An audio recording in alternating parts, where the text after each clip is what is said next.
दोस्तों, इस मंच पर हम अलग अलग विषयों पर बातचीत देख ही रहे हैं और हमने यूथ की बात अभी करी और उससे एक बात साफ होती जा रही है कि भारत बहुत जल्दी बदल रहा है। आज के युवा बदल रहे हैं। वो सिर्फ वादे नहीं चाहते, वो एक नई सोच चाहते हैं, एक नई ऊर्जा चाहते हैं और भारत के लिए एक नई परिकल्पना चाहते हैं। भारत के युवा राजनीति को केवल सत्ता का खेल अब नहीं समझते। वो चाहते हैं कि उनके लीडर्स में विजन हो और वो जमीनी हकीकत को दिल से समझें। ऐसे ही एक नेता हैं श्री सचिन पायलट, जिनमें जोश और अनुभव का एक अनोखा संगम हमें दिखता है। पूर्व उप मुख्यमंत्री, राजस्थान सरकार और भारतीय राष्ट्रीय कांग्रेस के राष्ट्रीय महासचिव के रूप में उन्होंने ये साबित किया है कि एक युवा नेता जिम्मेदारी संभाल भी सकता है और लोगों के दिलों में जगह भी बना सकता है। So put your hands together ladies and gentleman and warmly welcome to Ideas of India Shri Sachin Pilot. A very warm welcome, sir. And I invite ABP's Sandeep Chaudhary ji to conduct this session.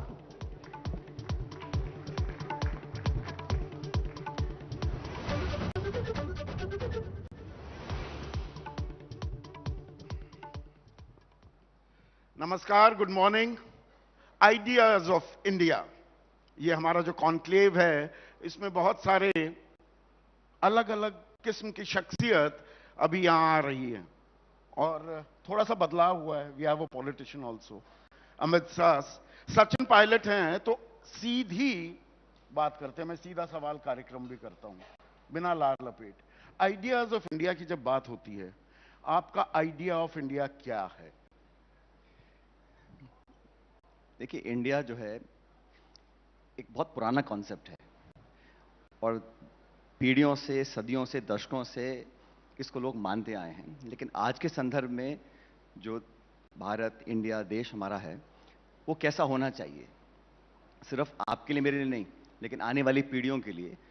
तो आज हम उस मुकाम पर पहुंच चुके हैं जहां दुनिया भारत को रिकॉग्नाइज भी करती है और इस देश में जो हमारी खूबियां हैं, हमारी विभिन्नताएं हैं, हमारी जो ऐतिहासिक, सांस्कृतिक उपलब्धियां हैं, उसको लोग पहचान रहे हैं। तो हमारे आने वाले समय में इस देश कैसा होना चाहिए, वो एक ऐसा मुल्क हो, ऐसा देश हो जहां पर दुनिया को लगे कि इतना बड़ा 140 करोड़ लोगों का जो देश है, वो दुनिया को क्या दे रहा है। और आपसी प्रेम, भाईचारा, लगाव, मेहनतकश लोग, उन्नति करने वाला देश और सब लोगों को साथ लेकर चलने वाला।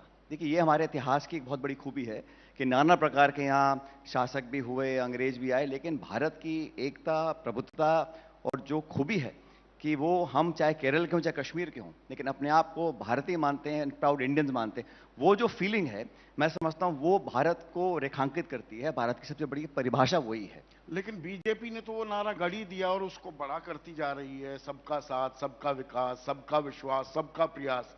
वो विविधता, अनेकता में एकता की बात भी आ गई। विश्व गुरु हम बनने चले हैं, 5वीं सबसे बड़ी अर्थव्यवस्था है, तीसरी हो जाएंगी। एक नैरेटिव गढ़ा जा रहा है कि सारे बड़े बड़े राष्ट्राध्यक्ष प्रधानमंत्री मोदी के आगे वो झुकते हैं। एक मस्कुलर नेशनलिज्म चर्चा कर रहे हैं आप, वो बात, वो आइडिया तो बीजेपी ने ले लिया। जिस दल की आप चर्चा कर रहे हैं, उसका जन्म 1984 में हुआ था, मेरे पैदा होने के 8 साल बाद। तो एक पॉलिटिकल पार्टी, कोई भी दल हो, नहीं, 80 में हो गया था। 80 में सही, हाँ। लेकिन मेरे बाद हुआ था ना। दल हो, नेता हो, सरकार हो, ये तो बहुत आप छोटे टाइम फ्रेम में भारत को आंक रहे हैं। कोई दल, कोई नेता, कोई नारा, एक व्यक्ति इस देश को परिभाषित नहीं कर सकता। लेकिन ठीक है, सरकारें आती हैं, सत्ता बदलती रहती है, लेकिन आपने कहा आइडिया ऑफ इंडिया क्या है? It is much greater, much bigger than one statesman, one statement, one नारा, वन लीडर, वन पार्टी। मैंने बीजेपी शुरू में कहा, आपने बीजेपी का जानबूझ के नाम लिया क्योंकि आप मेरे से चर्चा कर रहे हैं। लेकिन ये देश जो है, it is much larger than one ideology, one party और 2 पार्टीज। नहीं, इस देश में ऐसा भी नारा गढ़ा गया था ना सचिन, कि India is Indira, Indira is India. आज की तारीख में वो Modi is India, India is Modi, उस तरफ वो इतना बड़ा एक नैरेटिव जो गढ़ा जा रहा है, उसकी काट आपके पास क्या है? काट की जरूरत ही नहीं है। देखिए, लोकतंत्र में, हमारे देश में इतना बड़ा प्रजातंत्र है, लोग सरकारों को चुनते हैं और ये बात सही है कि आज हमारा दल, हम लोग विपक्ष में हैं और जिम्मेदारी से अपना काम कर रहे हैं। लेकिन ये बोलना कि पूरा देश की परिभाषा, जो फिर मैं दोबारा बोलता हूं, आइडिया ऑफ इंडिया, उसको आप कैप्चर करना चाहते हैं एक समय के एक नेतृत्व के साथ, वो मैं समझता हूं बहुत ही सीमित दायरे में आप देख रहे हैं। राहुल गांधी तो कहते हैं मोहब्बत की दुकान, बस मोहब्बत की दुकान ही आइडिया ऑफ इंडिया है, या काम तमाम कर देगा ये कांग्रेस का? तो आइडिया सिर्फ चुनाव लड़ने जीतने हारने का ही है क्या? इस देश में सिर्फ पर राजनीति की हकीकत तो ये है, वो कब ठीक तक है, चुनाव हारते नहीं, ऐसा नहीं है। चुनाव लड़ना, चुनाव मुद्दों पर वापस लेकर आना, जनता की बात को रखना, पक्ष विपक्ष बराबर की जिम्मेदारी होती है, संसद के अंदर संसद के बाहर। लेकिन आप कह रहे हैं कि आइडिया ऑफ इंडिया से आपने शुरू किया था और आप इसको ले जा रहे हैं एक चुनाव की हार जीत पर। एक कहां, 2014 हारे, 19 हारे, 24 हारे। उस हार को बड़ी विनम्रता से हमने स्वीकार किया, लेकिन मत भूलिएगा जो लोग नारा देते थे 300 पार, 400 पार, 500 पार, वो 240 पे अटक गए, थोड़ा सा अंतर रह गया। इंडिया ब्लॉक के जो सांसद की संख्या बल है लोकसभा में, वो बहुत ज्यादा कम नहीं है। उम्मीद के सहारे ही दुनिया कायम रहेगी, बस उम्मीद कहां, आंकड़े बता रहा हूं आपको, संतोष करते रहेंगे कि अच्छा इस बार 240 पे ले आए। संदीप जी, कोई भी दल, कोई भी नेता चुनाव लड़ता है जीतने के लिए, हारना जीता जनता के हाथ में है, लेकिन जीतने के बाद हम विनम्र रहें और हारने के बाद मजबूती से काम करें, ये लोकतंत्र की सीख है। भाई 240 पर आप लेकर आए सचिन, इसमें कोई दो राय नहीं। 370 पार बीजेपी करेगी, 400 पार एनडीए करेगा, ये सब दावे किए गए, 240 पर रह गए। लेकिन पूरा इंडिया गठबंधन, पूरा विपक्षी गठबंधन 234 लेकर आया। आप भी 100 का आंकड़ा, ट्रिपल डिजिट्स में नहीं आ पाए। असल हकीकत तो ये भी है, आप 240 की बात को ही कहते रहते हैं, आप सब मिलकर भी एक अकेला सब पर भारी वो होता दिखा। आप आंकड़े उल्टा देख रहे हैं। अच्छा, मैं देखता हूं भारतीय जनता पार्टी के आंकड़े जहां थे वहां से 25-30% कम हो गए, हमारे आंकड़े दुगने हो गए। तो मैंने कहा ना, हार जीत को हम स्वीकार कर रहे हैं, और कोई बहुत ही नासमझ होगा जो हार की वास्तविकता को ना समझे। लेकिन हारने का ये मतलब नहीं संदीप जी कि आप किसी सत्ताधारी दल को ब्लैंक चेक दे दें मनमानी करने का। और हमने जो मुद्दा चुनाव में लड़ा था, ये कहकर लड़ा था कि इस देश में जो संस्थाएं हैं, मैं आपको उदाहरण देता हूं, सिर्फ वोट डालने का अधिकार लोकतंत्र नहीं है। वोट तो रूस में डलते हैं, वोट तो ईरान में डलते हैं, वोट तो वोट डालने के साथ साथ लोकतांत्रिक संस्थाएं जो हैं, संवैधानिक संस्थाएं हैं, उनकी जड़ें मजबूत हों, उनकी निष्पक्षता, उनकी पारदर्शिता स्थापित हो, विदाउट डाउट हो। और पूरे हमारे दक्षिण एशिया में जितने मुल्क हैं, सिर्फ भारत वो देश है जहां लोकतंत्र की मिसाल लोग देते हैं। ऐसा क्यों है? लोकतंत्र पाकिस्तान, लोकतंत्र कायम है ना। आपने रूस या ईरान तो नहीं बन रहे हैं। मैंने आपको ये कहा, मैंने कहा लोकतंत्र क्यों कायम है, सिर्फ वोट डालने से नहीं है। संस्थाओं को सुरक्षित रखना, उनकी नींवों को मजबूत करना। लेकिन अगर उनकी इंडिपेंडेंस को, उनकी वर्किंग को अगर कहीं उस पर आशंका आती है, या कहीं उस पर आंच आती है, या उनकी नींवों को हम नीतिगत तरीके से कमजोर करने की कोशिश करते हैं, उसको मैं चेतावनी मानता हूं। और इस मुद्दे को हम जनता के बीच में रखा और लोगों ने इसको समझा, तभी लोगों ने जो मैंडेट भी किसी दल को दिया, तो ऐसा नहीं दिया कि मनमानी लोग कर सकें। पर आप संस्थाओं पर लगातार जब सवाल उठाते हैं, अभी चंद्रचूड़ साहब चीफ जस्टिस ऑफ इंडिया थे, उनके बारे में सवाल पूछे गए। चुनाव आयोग पर तो लगातार आप सवाल पूछ रहे हैं। नियुक्ति पर डिसेंट नोट अपना बताते घूमते हैं। हमारे देश में, अच्छा, क्योंकि आप सवाल पे आपको टोक रहा हूं। अच्छा, निर्वाचन आयोग का जो मुखिया है, उसके चयन के लिए 3 लोग थे, नेता प्रतिपक्ष, प्रधानमंत्री और चीफ जस्टिस ऑफ इंडिया। ये 3 थे। ऐसी क्या आफत आ गई थी, ऐसी क्या मजबूरी थी कि उसकी चयन प्रक्रिया में चीफ जस्टिस को हटा के एक मंत्री को डाल दीजिए? क्योंकि 3 के मामले में 2-1 का बहुमत होता है। मेरा सवाल यह है कि जब कोर्ट ने कहा कि महाराष्ट्र चुनाव के बाद जो वोटर लिस्ट के आंकड़े हैं वो कृपया करके सब दलों को दे दीजिए, तब कानून में परिवर्तन कर ये रोका गया। सवाल उठते हैं ना। आप मुझे बताइए कि चीफ जस्टिस को हटा के मंत्री को वहां क्यों बनाया, जो चयन प्रक्रिया में 3 में से हटा के? इसका पलटकर मैं आपसे पूछूं, एमएस गिल चीफ जस्टिस थे, उसके बाद राज्यसभा में भेज देती है कांग्रेस। नवीन चावला बन जाते हैं मुख्य चुनाव आयुक्त, और 1975 से 77 के बीच इमरजेंसी में उनकी भूमिका क्या थी वो सब लोग जानते हैं, या नहीं जानते तो वो थोड़ा सा गूगल सर्च करेंगे। आप व्यक्ति की बात कर रहे हैं, नहीं, मुख्य चुनाव आयुक्त बनाते हैं। ऐसी गलत बात है, आप व्यक्तियों पर आ रहे हैं। मैं तो प्रक्रिया की बात कर रहा हूं ना। नहीं, तो प्रक्रिया में वही बदला तो क्यों? व्यक्तिवाद हावी हो गया, परिवारवाद हावी हो गया। अरे मुझे बताइए ना, आपने चीफ जस्टिस की भूमिका को क्यों हटाया? क्या कारण था?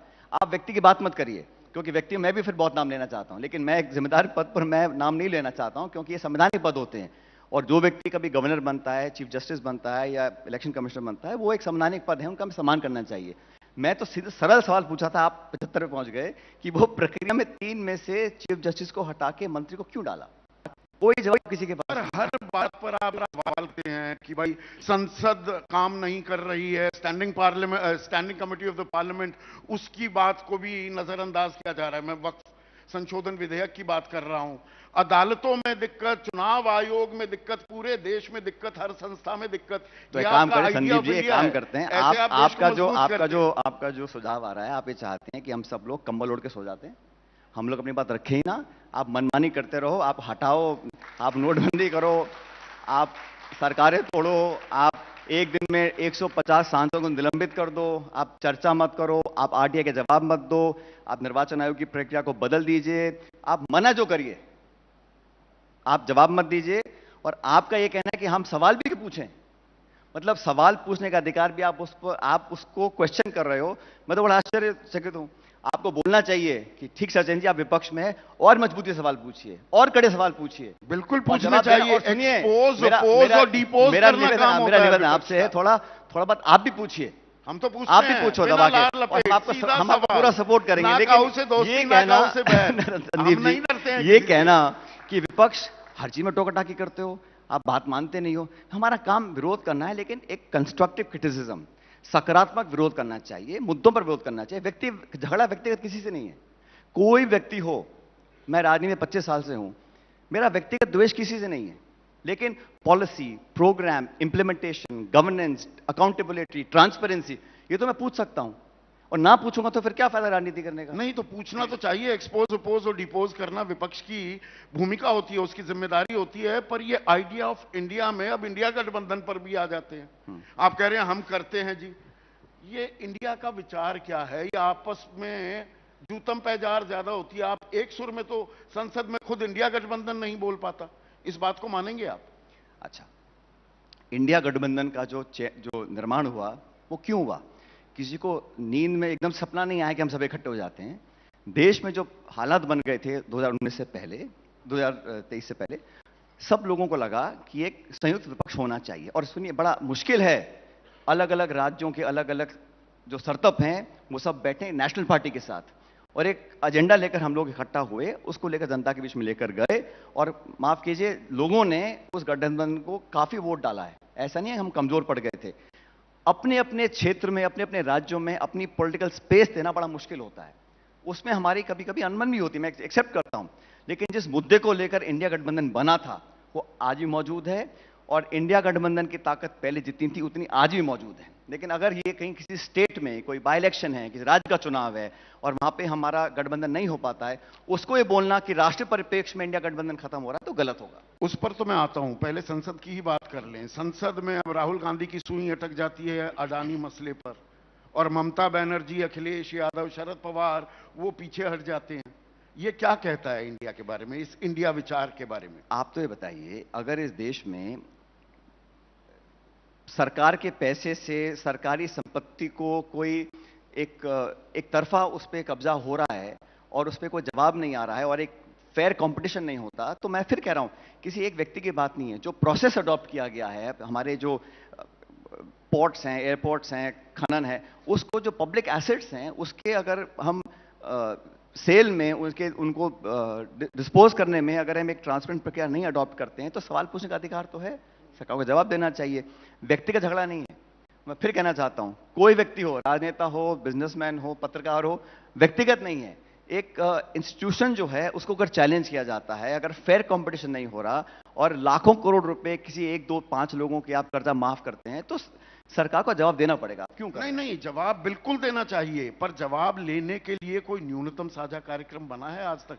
इंडिया गठबंधन का 2022 से प्रक्रिया शुरू हो गई थी, सितंबर में जब नीतीश आए और लामबंदी की सारे विपक्षी गठबंधन की, वो आज है नहीं। कोई संयोजक नहीं, कोई चेहरा नहीं, कोई सचिवालय नहीं, कोई न्यूनतम साझा कार्यक्रम नहीं। आप विपक्ष से सवाल पूछ रहे हैं जी? एनडीए का क्या कार्यक्रम, साझा कार्यक्रम? एक तरफा तूती बोलती बीजेपी की, बाकी सब दलों को पकड़ रखा है, तो साझा कार्यक्रम सरकार का नहीं। अब हमसे पूछ रहे हो, हमारा कार्यक्रम है, पर आपका तो होना हमारा चाहिए हमारा ना? हमारा आप कार्यक्रम, बीजेपी की राह पर हमारा कार्यक्रम बड़ा पॉइंटेड है संदीप जी। कि वर्तमान सरकार को एक्सपोज करना, कमी जनता तक लेकर जाना और सरकार में परिवर्तन लाना, ये हमारा एजेंडा है। और हम पॉलिटिकल पार्टी हैं, अब we are within our rights to लोगों तक जाकर ये बात पहुंचाएं कि आज किसान के क्या हाल है, नौजवान के क्या हाल है, ऐतिहासिक बेरोजगारी हो रही है, खाई बढ़ेगी अमीर गरीब की, और ये सब ऐसा पेंट किया हुआ सब बहुत बढ़िया चल रहा है सब कुछ खुशहाल है और विकसित भारत हो गया। तो हम सवाल पूछकर जनता को बताना कि वास्तविकता ये है, ये हमारा एजेंडा है, ये हमारा कार्यक्रम है, इसको हम कर इस रहे हैं। एजेंडा में आपको आंशिक सफलता भी मिलती दिखाई दी। मैं I will give the devil the credit where it is due.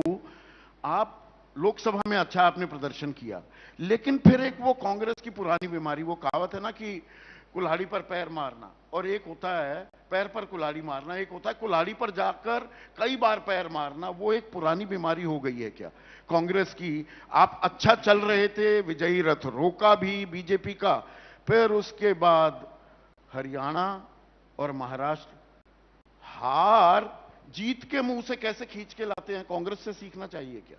देखिए, मैं ये बात एक्सेप्ट करता हूं कि हरियाणा में जो हम लोग नहीं जीत पाए वो बहुत अनएक्सपेक्टेड था, और शायद जहां हम बैठे हैं एबीपी, आपने भी एग्जिट पोल किया था, उसमें को स्पष्ट बहुमत दिया था, स्पष्ट बहुमत दिया था, सब लोगों ने दिया था।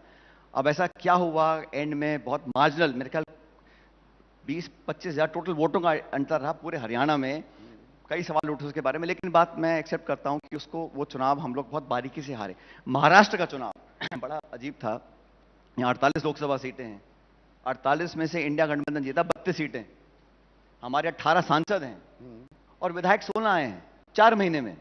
तो ये कभी कभी बात गले उतरती नहीं है। हालांकि मैं कभी संकोच नहीं करता हूं हार मानने में, लेकिन क्योंकि मैं यहाँ पे काफी समय रहा महाराष्ट्र में चुनाव के समय, और मुझे लगा ये बड़ा अप्रत्याशित हुआ जो हुआ। ये दोनों स्टेट्स, बिल्कुल आप सही कह रहे हैं कि हम लोग यहाँ चुनाव नहीं जीत पाए, और जो मोमेंटम हम लोगों ने बनाया था जून 2024 में, उसको आगे ले जाने के लिए मेहनत करने की जरूरत है। उसमें इंडिया में जो जूतम पैजार है, बड़ी वजह क्या ये है? दरिया दिल्ली, एक बड़ा पेड़ को जो झुकना होता है, कांग्रेस उसके लिए तैयार नहीं होती। 4-5 सीटें अरविंद केजरीवाल हरियाणा में मांग रहे थे, आपने नहीं दी। फिर दिल्ली में भी हार के पीछे अब एक वजह ये भी आ रही है कि कांग्रेस ने आम आदमी पार्टी हरवा दी। आपके, मुझे पता नहीं आपके सोर्स क्या है, आप इतने कॉन्फिडेंटली बोल रहे हो कि किसी पॉलिटिकल पार्टी ने क्या हमसे मांगा, क्या दिया, आपको क्या मालूम? मैं उस पार्टी को बिलोंग करता हूं। मैं बताना चाहता हूं कि हरियाणा में आम आदमी party fought on all 90 seats, और जब हमारा हार का डिफरेंस है वो दशमलव कुछ था, 0.2 या 0.3%, तो वो उनका निर्णय था आम आदमी पार्टी का चुनाव लड़ने का हरियाणा में, और परिणाम हमारे सामने है। लेकिन ये बात कहना गलत है कि कांग्रेस पार्टी झुकना नहीं जानती है। खड़गे जी हमारे राष्ट्रीय अध्यक्ष हैं और राहुल गांधी जी हमारे नेता प्रतिपक्ष हैं पूरी संसद में, और मैं जानता हूं कि सब लोगों को साथ लेकर, कभी कभी अपना पॉलिटिकल नुकसान करके भी हम लोगों ने गठबंधन को आगे बढ़ाया है, और आसान नहीं है, क्योंकि पूरे देश में भाजपा को एक राष्ट्रीय स्तर पर अगर कोई चुनौती दे सकता कोई दल, तो वो कांग्रेस है। वो पूरे देश भर में, हर जिले, हर राज्य में कांग्रेस पार्टी का संगठन मौजूद है, और जो बाकी स्टेट लीडरशिप्स हैं अलग अलग दलों की, उनका एक अलग महत्व है राजनीति में। लेकिन फिर भी कांग्रेस पार्टी ने सब कुछ होने के बावजूद भी बहुत स्पेस दिया बाकी दलों को साथ आने के लिए। तो मैं उदाहरण यहां पर देना चाहूंगा। एक मध्य प्रदेश चुनाव में, राजस्थान पर भी आऊंगा, राजस्थान, मध्य प्रदेश, छत्तीसगढ़ में जो चुनाव हुए थे 2023 में, और मध्य प्रदेश तो जीतना था तय, वहां भी जीती हुई बाजी कैसे हारी जाती है, वो कांग्रेस से सीखने की जरूरत। और उसमें समाजवादी पार्टी के साथ दिक्कत कौन है? अखिलेश वखिलेश।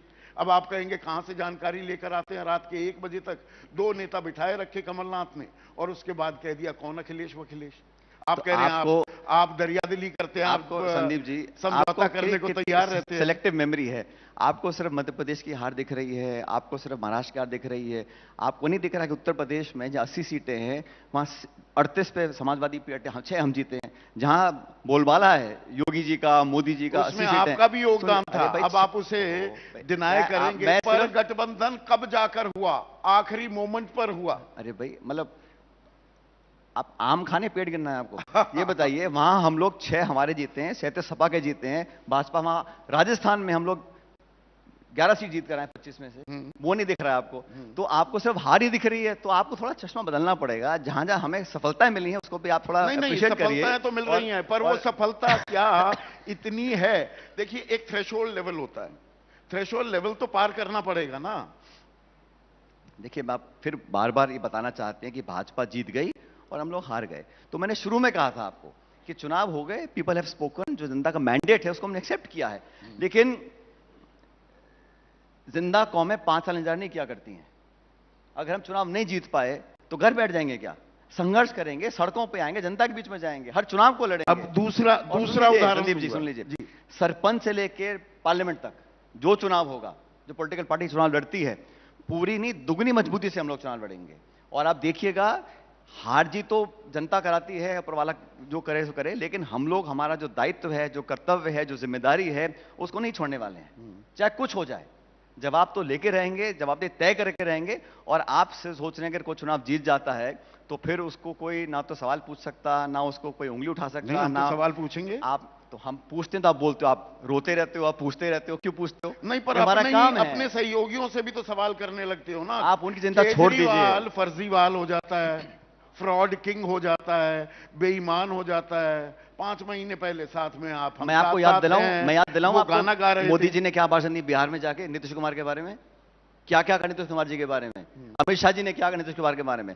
दरवाजे बंद हो गए, हम कोई समझौता नहीं करेंगे नीतीश कुमार से। दर्जन बार कहा ना, फिर पलटी मार गए दोनों। मैं नीतीश कुमार जी को नहीं, वो चलो बार बार वो तो करते रहते हैं। भाजपा को क्या हुआ भाई? सबसे बड़ी, दुनिया की सबसे बड़ी पार्टी है वो। नीतीश कुमार मुझे खत्म तो करने दो के लिए। तो आप हमको बोल रहे हैं कि अरविंद केजरीवाल के बारे में चुनाव में ये कहा। ठीक है, चुनाव प्रचार था, सरकार उनकी, हमें विरोध करना भाई उनका। पंजाब में हमारी सरकार थी, उन्होंने विरोध किया।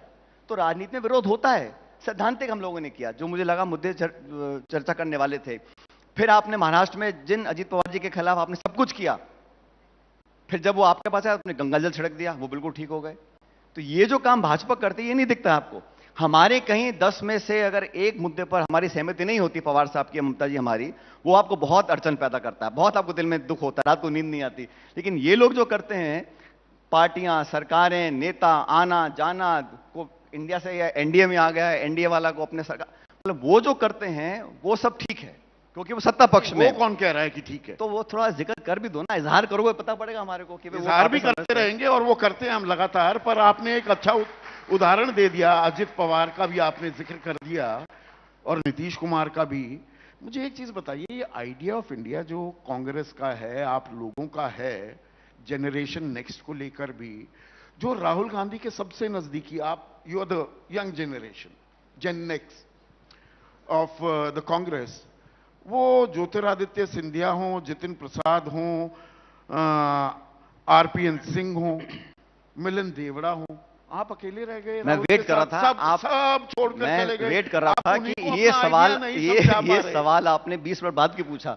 मैं तो सोच रहा पहले पूछोगे सवाल, ये वाला नंबर 1 सवाल होगा। देखिए, हर व्यक्ति का एक राजनीति करने का निर्णय होता है, किस दल में, किस विचारधारा में उनको जाना है, और उनके निर्णय सही हैं गलत हैं इसका निर्णय जनता करती है। मैं इतना कहना चाहता हूं, और जिसको जहां कंफर्टेबल है वहां रहता है। अपनी कोर टीम को आइडिया ऑफ इंडिया नहीं समझा पा रहे, या कोई ना समझा होगा, समझाने वाले में तो क्या कमी होगी, कोई ना समझना चाहे अलग बात है, लेकिन जो जहां रहे अपना काम करे। राजनीति में सबको बराबर की छूट है अपना चयन करने का, किस दल में, किस राज्य में क्या काम करना है। एंड में पब्लिक डिसाइड करती है कि वो निर्णय सही था गलत था। और जिस विचारधारा से मैं बंधा हुआ हूं, जहां मैंने काम किया, मैं वहां पर अडिग हूं, वहां पर रहकर काम कर रहा हूं और करता रहूंगा। अब उसमें सफलता मिलती है, असफलता मिलती है, ये ऊपर वाले के हाथ में है, मेरे हाथ में नहीं है। लेकिन मैं बार बार कहता हूं कि अंत में जो व्यक्ति, जो नेता देश के लोगों के दिल दिमाग पर कब्जा करके उन पर राज कर सकता है, उससे बड़ी कुर्सी कोई नहीं है। लोगों के जहन में आप अपना एक सम्मान अगर प्राप्त कर सकते हो, एक इज्जत अपनी पैदा कर सकते हो, एक अप्रिसिएशन पैदा कर सकते हो, वो 100 पदों से ज्यादा बड़ी है। और राजनीति में आप कितने लोग आज पदों पर हैं, कोई मंत्री है, कोई मुख्यमंत्री है, कोई नेता है, लेकिन कितनों को लोग मन से चाहते हैं, मन से अप्रिशिएट करते हैं। तो वो एक कमाई है राजनीतिक कार्यकर्ता की, उसके ऊपर क्या है।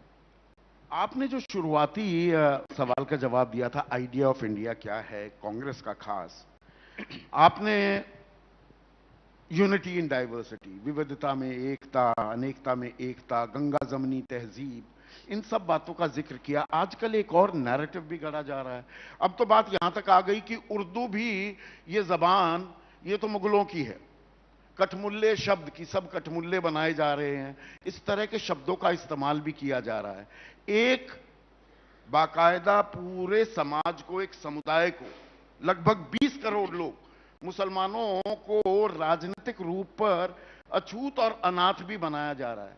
पर क्या कांग्रेस पार्टी, मुख्य विपक्षी दल, खुलकर अब बोल भी नहीं पा रहा है, क्योंकि दौर मुस्लिम तुष्टीकरण का नहीं, अब हिंदू तुष्टीकरण का आ गया। आप भी चुनावी हिंदू बन चुके हैं। बहुत दुर्भाग्यपूर्ण है किसी भी समाज को, चाहे वो हिंदू मुसलमान हो, चंद लोगों के स्टेटमेंट से उस पूरे समाज को पेंट कर देना, वो चाहे ईसाई हो, चाहे मुसलमान हो, चाहे हिंदू हो। और जिन वाक्यों का आपने प्रयोग किया वो बड़े दुर्भाग्यपूर्ण है।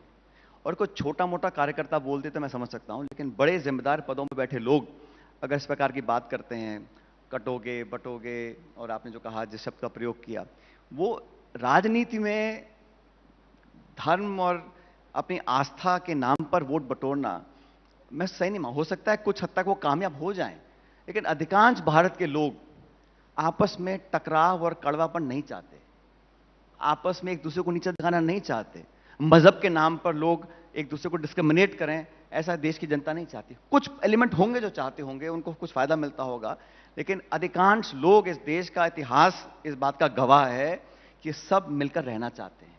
और अगर कोई नेता, कोई सरकार या कोई दल उस खाई को बड़ा करना चाहता है, घाव को और हरा करना चाहता है, तो देश का कल्याण नहीं कर रहे हैं। हो सकता है आप एक बार का चुनाव जीत जाओ, दो बार आप जज्बात में लोगों का वोट बटोर लो, लेकिन इस देश में जहां अर्थव्यवस्था बेहतर चले, निवेश हो, रोजगार उत्पन्न हो, लोग अमन चैन से रह सकें, आप बहुत आमदनी कर रहे हैं, लेकिन आपके आसपास आग लगी हुई है, कौन आके आपसे मिलेगा, कौन निवेश करेगा, कौन आपको दाद देगा, कौन आपकी बड़ाई करेगा? तो ये जो हमारे देश की वास्तविकता है, और ये खूबी मैंने शुरू में कहा आपको, आपने कहा आइडिया ऑफ इंडिया क्या होना चाहिए, मैं बोल सकता था इतने ट्रिलियन डॉलर होनी चाहिए, इतने यूनिकॉर्न होने चाहिए, इतना हम लोगों को चांद पे जाना चाहिए, अच्छी बात है। लेकिन जिस घर मोहल्ले में हम रहते हैं, जिस प्रदेश में हम रहते हैं, वहां पर अगर हमारे हमदर्दी नहीं है, एक दूसरे के त्योहारों में, शादी ब्याह में हम जाएंगे नहीं, मिलेंगे नहीं, प्यार मोहब्बत बांटेंगे नहीं, तो फिर ये विकसित होना, उसका क्या लाभ है? पर ये खुलकर कहने में अब गुरेज मैं खुल होने के बोल लगा रहा है हूं क्या? आपको, आप खुलकर सब बोल रहे बोलते हैं। हैं, गलत नहीं नहीं, बात मैं है। इसका मैं कोई भी बात बिना किसी तथ्य के पूछता ही नहीं हूं। क्या अब कांग्रेस पार्टी, समाजवादी पार्टी, तृणमूल, मैं 3 उदाहरण आपको देता हूं। तृणमूल ने 2014 में 24 मुस्लिम उम्मीदवार उतारे लोकसभा चुनाव में, इस दफा वो रह गई संख्या सिर्फ 6।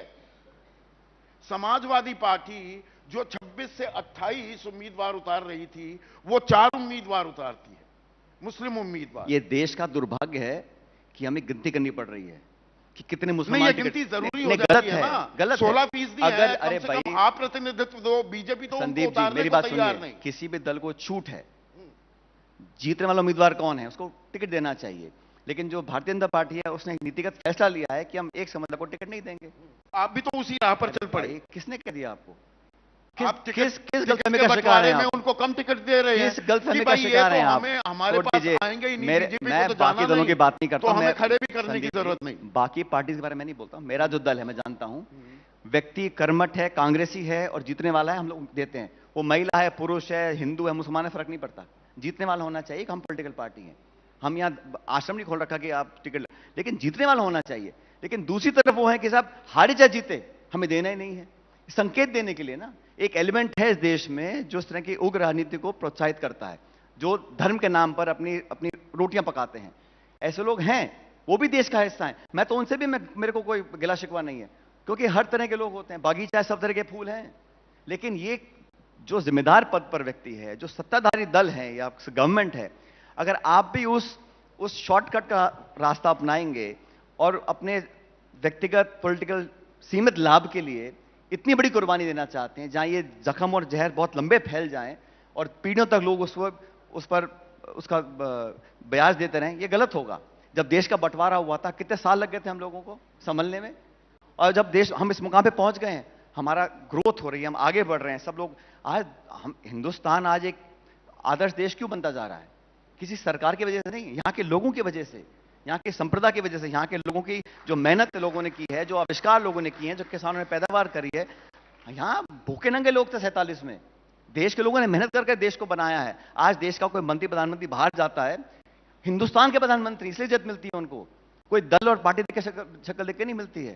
तो ये कहना कि देश विकसित हो रहा है लेकिन इतने को टिकट आपने नहीं दिया, इतनों को टिकट उन्होंने दे दिया, ये सोच बदलनी नहीं पड़ेगी। नहीं, मैंने जो सवाल पूछा था आपसे, एक आप पर लगातार आरोप लगता है मुस्लिम तुष्टीकरण की, एक पूरा दौर चला, अब ये हिंदू तुष्टीकरण का आ गया है क्या? गाहे बगाहे आपको भी ये दिखाना है कि हम भी हिंदुओं के साथ हैं तो मुसलमान की बात कम की जाए। अरविंद केजरीवाल तो बिल्कुल नहीं बोले, 5 सालों से उन्होंने आवाज बंद कर दी, पर तब भी सबसे ज्यादा मुसलमानों को उनको वोट देना पड़ा। तो भाई ये मजबूरी है कि बीजेपी को देंगे नहीं, हमें तो देंगे ही, तो इनकी बात करो ना करो। मैं तो आपकी चर्चा और आपकी राजनीतिक जो सोच है, मैं इससे बिल्कुल इत्तेफाक नहीं रखता हूं, क्योंकि आप ले देखिए वहीं चर्चा करना चाहते हैं, हिंदू मुसलमान, मंदिर मस्जिद। अरे छोड़ दीजिए भाई, ये देश बहुत बड़ा है, सबका है। और कांग्रेस जिस दल का मैं हूं, सबके हैं, ईसाई, जैन, सिख, हिंदू, मुस्लिम, क्या फर्क पड़ता है? देश के नागरिक होना चाहिए। और हम लोग अपनी राजनीति करते हैं मुद्दों को लेकर। लेकिन आप लोग कहना चाहते हैं कि सपा ने इतने टिकट कम दिए, इतने प्रतिशत मुसलमान, इतने ईसाई हैं, ये मुद्दा नहीं होना चाहिए। आप बोलिए इस देश में बेरोजगारी क्यों है, इस देश में यहां सिलेंडर 1000 रुपए का क्यों बिक रहा है? आपको पूछना चाहिए कि यहां इस देश के नौजवान दर दर क्यों भटक रहे हैं। ये जो ये कॉमन एजेंडा क्या विपक्ष को नहीं देना चाहिए? आपका कोई चेहरा नहीं हमारा होना एजेंडा, चाहिए? हमारा आपके एजेंडा गठबंधन हिंदू का, मुसलमान नहीं है। पहली बात, आपके इस विचार का कोई सब चेहरा, चेहरे आ जाते हैं, कोई कोई कमी नहीं सचिवालय है। होना एक चाहिए। से एक बड़े बड़े हमारे चेहरे हैं और मिलकर चुनाव हम लोग लड़ते हैं। आप चिंता छोड़ दीजिए, जब मैंडेट नहीं, मिलेगा, मुझे जब कोई मैंडेट चिंता मिलेगा नहीं। संदीप जी, तो ऐसा शानदार चेहरा सामने आएगा, आप सब उसकी तालियां बजाएंगे। लेकिन आज बात चेहरे की नहीं है, आज ये कि एक मजबूत विपक्ष की क्या जिम्मेदारी होनी चाहिए।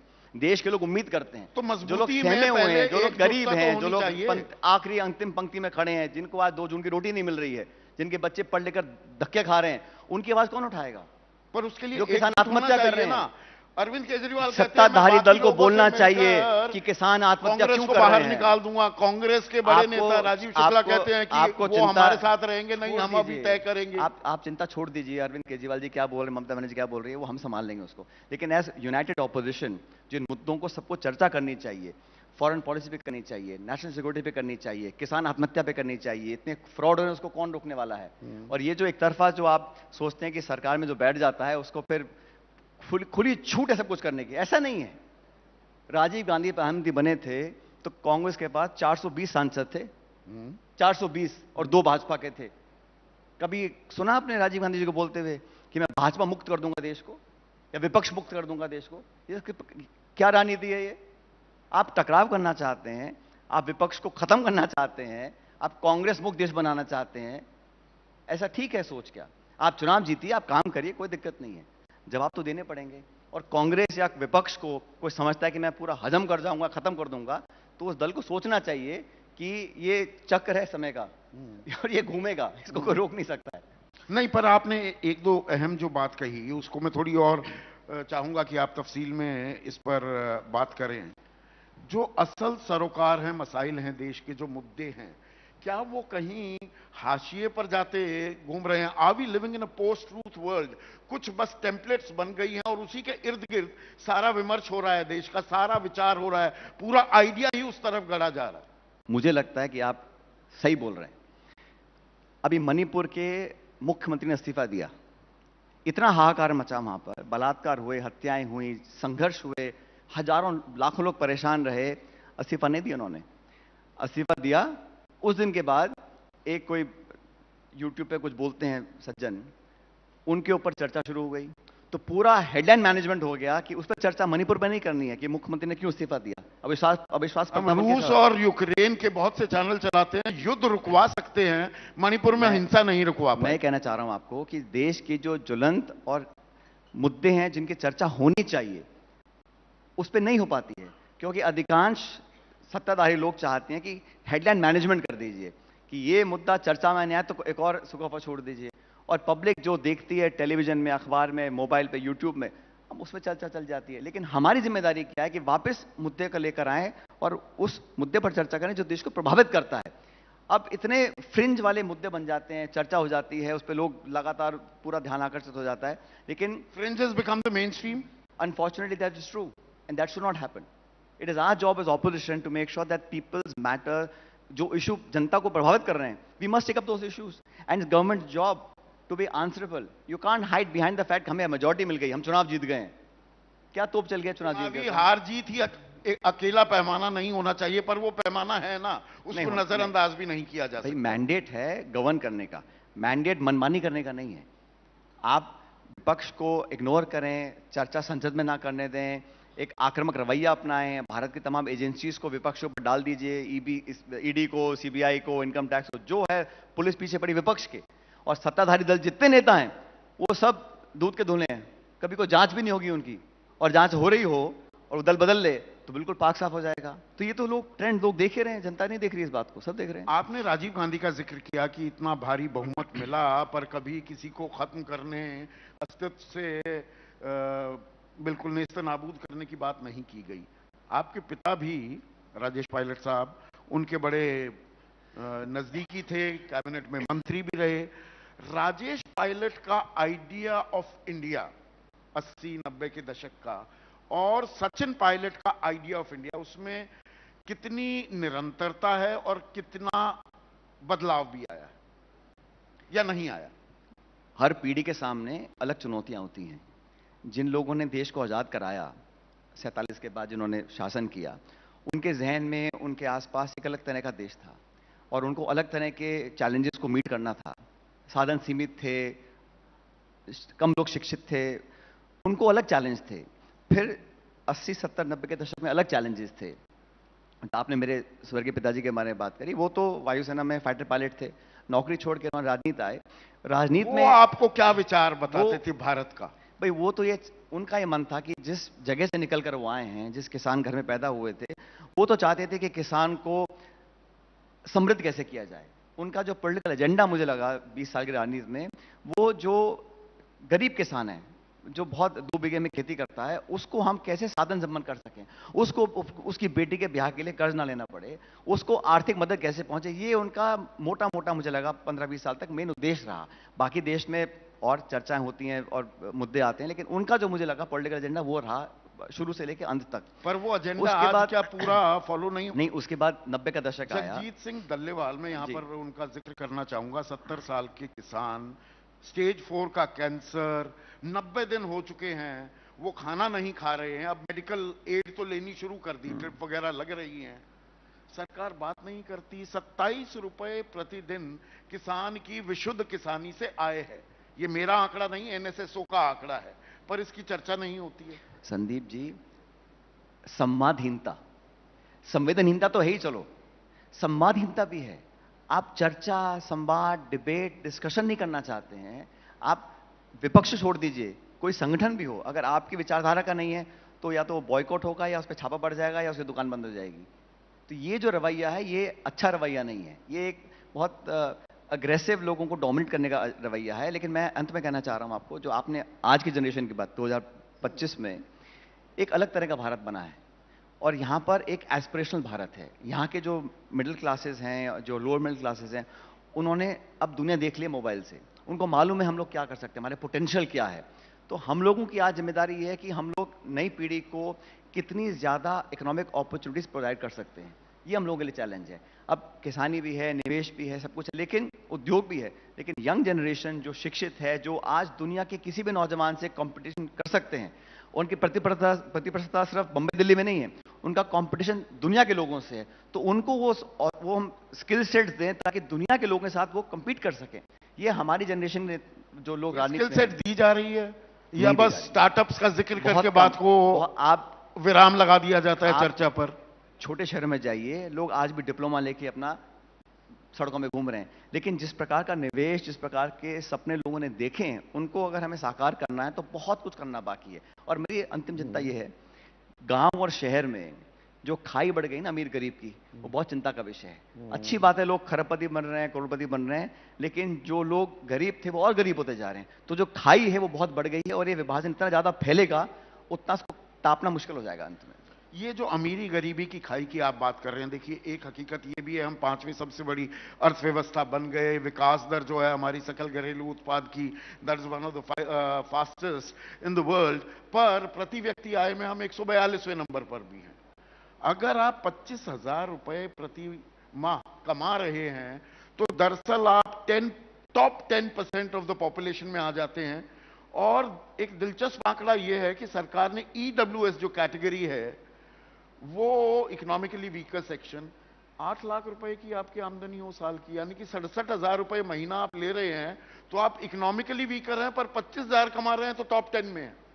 ये हकीकत है। हाँ, और बड़ा दुर्भाग्य है कि 25,000 रुपए क्या है आजकल, जिसको 2 बच्चे पालने हैं, स्कूल की फीस देनी है, यूनिफॉर्म खरीदनी है, साग सब्जी खरीदना है, वो अपना घर नहीं चला पा रहा है, उसको पीड़ा है। तो हम तो चाहते हैं इन इश्यूज पे हम डिस्कशन करें, पार्लियामेंट के अंदर कोई रास्ता ढूंढें, सरकार को सुझाव दें, देखो बात तो करे, कोई चर्चा करने को तैयार नहीं है। नहीं, आइडिया ऑफ इंडिया में डेमोग्राफिक डिविडेंड की जब हम बात करते हैं, 35 साल से नीचे हमारी 65% आबादी है, वो डेमोग्राफिक लायबिलिटी ना बने, ये आइडिया का हिस्सा होना चाहिए कि नहीं? बिल्कुल होना चाहिए। और मैं कहना चाहता हूं आपको, अगर सरकार कोई भी सकारात्मक चर्चा, निर्णय या डिसीजन लेना चाहती है इस संदर्भ में, हम सब उसके साथ हैं। लेकिन मेरा जो ग्रीवेंस ये है कि जो आप कह रहे हैं आइडिया ऑफ इंडिया, और बड़ा आप अच्छी तरह उसको पेश कर रहे हैं, जो लोग सरकार को चला रहे हैं उन्हें कोई परवाह नहीं है, वो तो चुनाव जीतना और सत्ता में आना।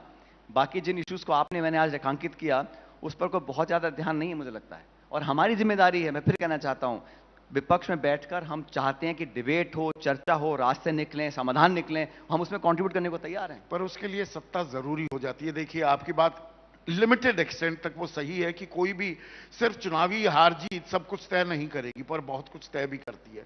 वो सत्ता सुख जब तक ना हो, आप वो अफर्मेटिव एक्शन जो है लोगों के लिए, वो करने में आप कब तक बाहर बैठकर बोलते रहेंगे? राजस्थान में हालात कैसे हैं? राजस्थान में हम लोग विपक्ष में हैं, लेकिन हम लोग अच्छा संख्या बल हमारा है, 200 में से 70 विधायक कांग्रेस पार्टी के हैं। 1 साल सरकार को पूरा हुआ है, अभी 4 साल का समय बाकी है, लेकिन वहां पर भी हम बड़ी मुस्तैदी से इश्यूज को उठा रहे हैं और सरकार से जवाब मांग रहे हैं। और मुझे लगता है कि 1 साल में कोई बहुत बड़ी उपलब्धि उस प्रदेश में भाजपा नहीं कर पाई सरकार में रहकर। तो वो वहां पर आइडिया ऑफ यूनिटी भी काम कर रहा है कांग्रेस में? पूरी तरह काम कर रहा है। आपस में ही एक दूसरे की आरोप प्रत्यारोप आपके और जादूगर अशोक गहलोत के बीच जो खलिश थी, वो जग जाहिर है। इतनी पुरानी बातों को याद कर रहे हैं आप तो आगे की तरफ देखिए ना। हम तो आगे वो पुरानी बातें हो गई, ठीक हो गई। हम कैसे मिलकर अब प्रत्याशित बहुमत लेकर आएंगे? तो नहीं बने या जख्म भर गए, मरहम पट्टी हो गई। मैंने फिर कहा, आपको फिर याद दिलाता हूं, हाँ। किसी के साथ भी व्यक्तिगत इशू कभी होता ही नहीं, और होना भी नहीं चाहिए। आपने को जिक्र किया राजस्थान का, राजस्थान में हम लोगों ने अच्छा परफॉर्म किया, दुर्भाग्यवश हम सरकार नहीं रिपीट कर पाए, लेकिन अब 4 साल का समय है, संगठन मजबूती से काम कर रहा है और मिलकर सबको साथ लेकर, जनता को साथ लेकर चलेंगे और 4 साल के बाद ऊपर वाले ने चाहा तो सरकार बनाएंगे। आखिरी सवाल, कांग्रेस के idea of India and idea of politics में आप कुछ बदलना चाहेंगे? निरंतर हम पिछले 11 साल से विपक्ष में हैं और मुझे लगता है कि हम लोग, जो हमारा वोट है, वोट शेयर है, उसमें हमें इजाफा करना चाहिए और करना पड़ेगा। उसके लिए हम लोगों को और आउटरीच करनी पड़ेगी। हम वेट नहीं कर सकते कि जनता थक के हमारे पास आ जाए, हमें उनके पास जाना पड़ेगा, नेताओं को, कार्यकर्ताओं को, सब लोगों को। और उस पर हम लगातार काम कर रहे हैं। अभी 2-3 दिन पहले मीटिंग दिल्ली में भी हुई थी, एक रोड मैप तैयार किया है और 2025 जो साल है उसको हमने संगठन के लिए एक तरह से रखा है, ताकि हम अपने संगठन को, कार्यकर्ताओं को मजबूत रखें। क्योंकि अल्टीमेटली दल सरकार बनाता है, सरकारें दल नहीं बनाती हैं। तो अगर दल मजबूत रहेगा, कार्यकर्ता मजबूत रहेंगे, तो निश्चित रूप से वो होगा जो आपने कहा। और मैं अंत में कहना चाहता हूं, today's opposition is tomorrow's government. ये हर जगह लागू होता है, इसको हमें याद रखना चाहिए। बहुत बहुत शुक्रिया सचिन पायलट। सीधे सवाल थे, सीधे जवाब मिले हैं। आइडिया ऑफ इंडिया में विपक्ष का आइडिया, वो विचार हमने आपके सामने पेश किया। और लोग भी आने वाले हैं मंच पर। अभी के लिए बस इतना ही। नमस्कार। Thank you very much Sandeep ji, and thank you so much mister Pilot. आप बिल्कुल कंबल डाल के मत सोइए। The idea of India has always allowed for divergent opinions and views. Thank you so much for joining us, ladies and gentleman. A huge round of applause for Shri Sachin Pilot. May I request Prashant Chakravarti, Chief Financial Officer, ABP Network, and Shri S.B. Singh, Director, Indira Gas and Petroleum Private Limited, to kindly join us on stage and present Mr. Pilot with a memento from ABP Network.